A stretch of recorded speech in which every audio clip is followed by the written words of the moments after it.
Muhammad Ali was driving through rural Georgia when he saw something that made his blood boil: a diner with a whites-only sign in the window.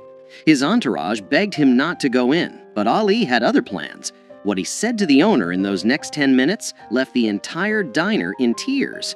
It was the summer of 1974, just 3 months after Ali had shocked the world by defeating George Foreman in Kinshasa, Zaire, in the legendary Rumble in the Jungle. At 32 years old, Muhammad Ali was once again the heavyweight champion of the world. He was famous, he was powerful, and he was driving through one of the most racist parts of America. Ali and his small crew, including his longtime friend and photographer Howard Bingham, his trainer Angelo Dundee, and his assistant Bundini Brown, were traveling from Atlanta to a speaking engagement in a small Georgia town. The year was 1974, but in rural Georgia, it might as well have been 1954. The Civil Rights Act had been law for 10 years, but in this part of the South, old hatreds died hard. "We'd been driving for about 2 hours," Howard Bingham later recalled. "Ali was hungry, and we were looking for some place to eat. Then we saw this diner on the side of the road. It was a small, run-down place called Miller's Diner. The paint was peeling, the parking lot was dirt, and there in the window, plain as day, was a handmade sign that read, 'Whites only, no colored served.' Bundini Brown saw it first. 'Champ, keep driving, that place ain't for us.' But Ali had already stopped the car. He sat there for a moment, staring at that sign, his jaw clenched tight. 'Ali, come on, man,' Angelo Dundee said from the back seat. 'We'll find somewhere else. This ain't worth it.' Muhammad Ali didn't say a word. He just opened the car door and started walking toward the diner. 'Oh no,' Howard Bingham said, grabbing his camera. 'Here we go.' The three men scrambled out of the car and followed Ali. They knew that look on his face. They'd seen it before he walked into the ring. It was the look of a man who had made up his mind, and nothing was going to change it. When Ali pushed open the door to Miller's Diner, the bell above it rang, and every conversation inside stopped dead. There were maybe 15 people in the place, all of them white, all of them staring. Behind the counter stood a large man in his 50s, with a greasy apron and a face that had seen too much sun and too much hate. His name was Earl Miller, and this was his diner. He'd inherited it from his father, who had inherited it from his father. 3 generations of Millers had run this place, and 3 generations had refused to serve black people. Earl Miller's eyes went wide when he recognized Muhammad Ali. For a split second, something that might have been excitement flashed across his face.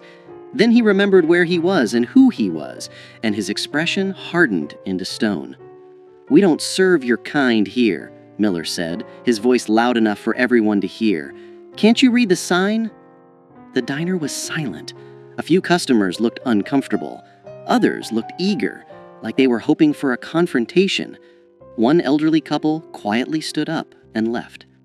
Muhammad Ali walked slowly to the counter, his eyes never leaving Earl Miller's face. When he spoke, his voice was calm, almost friendly. "I can read just fine," Ali said. "In fact, I've read a lot of things. I've read the Constitution of the United States. I've read the Civil Rights Act of 1964. And I've read the Quran, which teaches me that all men are brothers, regardless of the color of their skin." Miller's face reddened. "I don't care what you've read. This is my property, and I got a right to refuse service to anyone I want. Now get out before I call the sheriff." Ali didn't move. Instead, he did something that surprised everyone in that diner. He smiled. "You know who I am?" Ali asked. "Yeah, I know who you are. You're Cassius Clay, the boxer." "Muhammad Ali," Ali corrected gently. "And you're right, I am a boxer.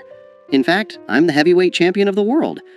3 months ago, I beat George Foreman, a man everyone said couldn't be beaten. I've fought the toughest men in the world, and I've won most of those fights." Miller crossed his arms. "What's your point?" "My point," Ali said, still smiling, "is that I could walk behind that counter right now, and there ain't nothing you could do to stop me. I could knock you out with one punch. I could tear down that sign in your window. I could make you regret every racist thing you've ever said or done." The tension in the diner was thick enough to cut. Miller's hand moved toward something under the counter, probably a baseball bat, or maybe worse. "But I'm not going to do that," Ali continued, his voice still calm. You know why? Because I'm not here to fight you. I'm here to talk to you. I'm here to ask you a question. Miller's hand stopped moving. What question? I want to know who taught you to hate. For the first time, Earl Miller looked uncomfortable. His eyes darted to the other customers, but none of them met his gaze. My daddy, Miller said finally. My daddy taught me that whites and coloreds don't mix. That's just how things are. And who taught your daddy? Ali asked. His daddy, I guess. And so on, Ali said, nodding. 3 generations of Millers, all teaching the next generation to hate people they don't even know. All teaching their sons that the color of a man's skin is more important than the content of his character. Ali leaned against the counter, his posture relaxed, conversational. Let me tell you something about my life, Earl. Can I call you Earl? Miller didn't respond, but he didn't object either. I grew up in Louisville, Kentucky, Ali continued. When I was 12 years old, my bicycle got stolen. I was so angry, I wanted to fight whoever took it.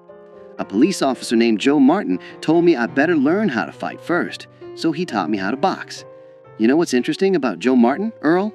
He was white. Ali paused, letting that sink in.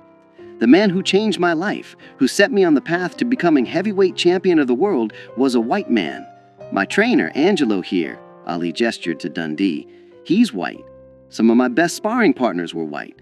Some of my toughest opponents were white. And you know what I learned? White people ain't all the same, just like black people ain't all the same. There's good ones and bad ones in every color. That's different, Miller muttered. Those are your people, your work people.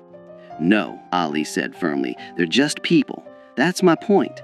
When I look at you, Earl, I don't see a white man. I see a man who's scared. I ain't scared of nothing, Miller shot back. Yes, you are, Ali said gently. You're scared of change. You're scared that if you treat black people like human beings, something bad will happen. Maybe you're scared your daddy would be disappointed. Maybe you're scared your customers will leave. Maybe you're scared that admitting you were wrong all these years means you wasted your whole life hating people for no good reason. Earl Miller's jaw worked, but no words came out. Ali turned to look at the other customers in the diner. How many of you agree with Earl here? How many of you think that sign in the window is right? Nobody raised their hand. A few people looked at their plates. One middle-aged woman spoke up quietly. Earl, the law says you can't have that sign anymore. I don't care about the law, Miller said, but his voice had lost its conviction. Ali turned back to Miller. Let me tell you what I see when I look at that sign, Earl. I see fear pretending to be strength. I see a man hiding behind his daddy's hate because he's too scared to think for himself. I see someone who could be better but chooses not to be. I ain't scared of nothing, Miller said. You're right, I don't, Ali agreed, but I'd like to. See, here's what I believe, and this comes from my faith, from Islam. I believe that Allah created all people equal. I believe that the only thing that makes one person better than another is their actions, not their skin color. And I believe that it's never too late to change. Ali reached into his pocket and pulled out a $20 bill. He placed it on the counter. I want to buy lunch for everyone in this diner, Ali said. Black or white, it doesn't matter. I want everyone here to eat together, as equals, as human beings. Miller stared at the $20 bill like it was a snake. I ain't taking your money, he said. Why not? Ali asked. Is it because I'm black? Because I thought money didn't have a color.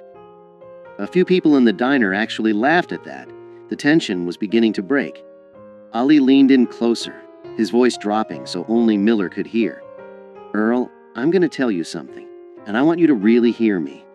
In 10 years, maybe 20, you're going to be an old man, and you're going to look back on your life and ask yourself what you stood for. Are you going to be proud that you kept a racist sign in your window? Are you going to tell your grandchildren that you once refused service to the heavyweight champion of the world because of the color of his skin? Or are you going to tell them about the day you changed, the day you chose to be better? Earl Miller's hands were shaking. His eyes were red. I don't know how, he said quietly. How to what? Ali asked. I don't know how to change. This is all I've ever known.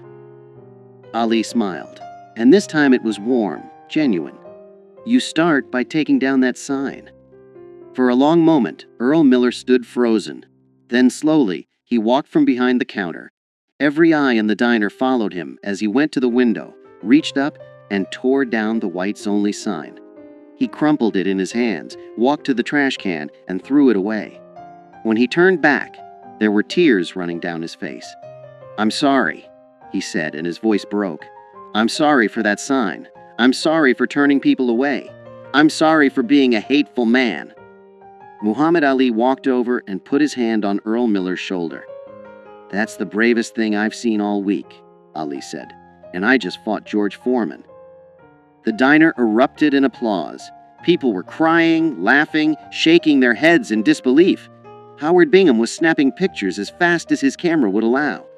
Ali looked at Miller and said, "Now how about that lunch? I'm starving."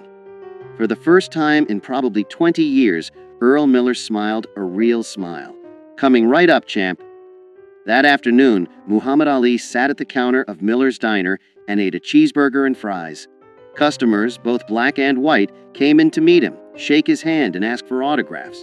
Earl Miller served them all with equal respect and courtesy, his hateful sign nowhere to be seen.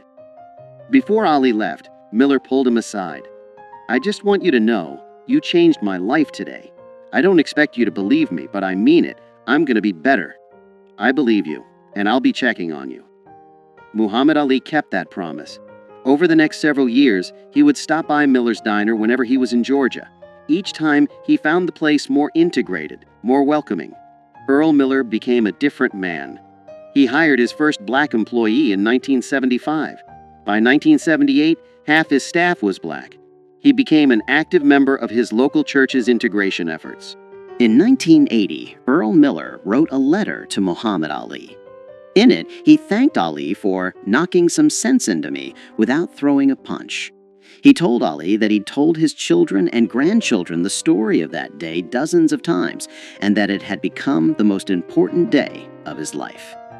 "You taught me that strength isn't about hate," Miller wrote. "It's about having the courage to change." When Earl Miller died in 1992, his family reached out to Muhammad Ali. They told him that Miller's final wish was for Ali to know that the cheeseburger he'd eaten that day in 1974 was still the proudest meal Miller had ever served.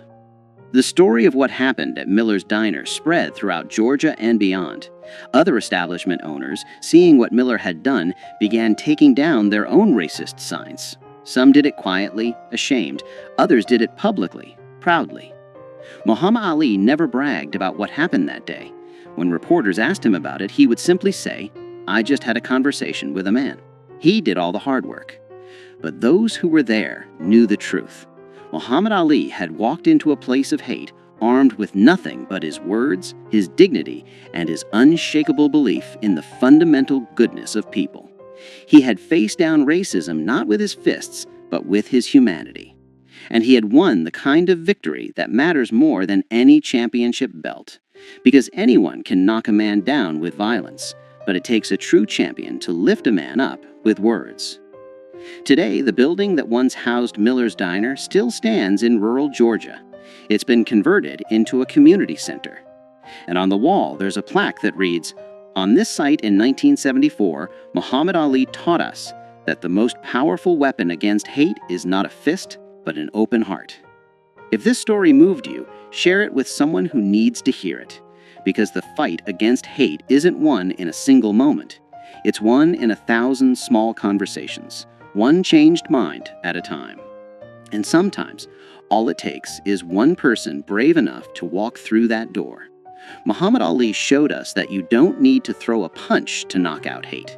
Sometimes all you need is the courage to speak the truth with love.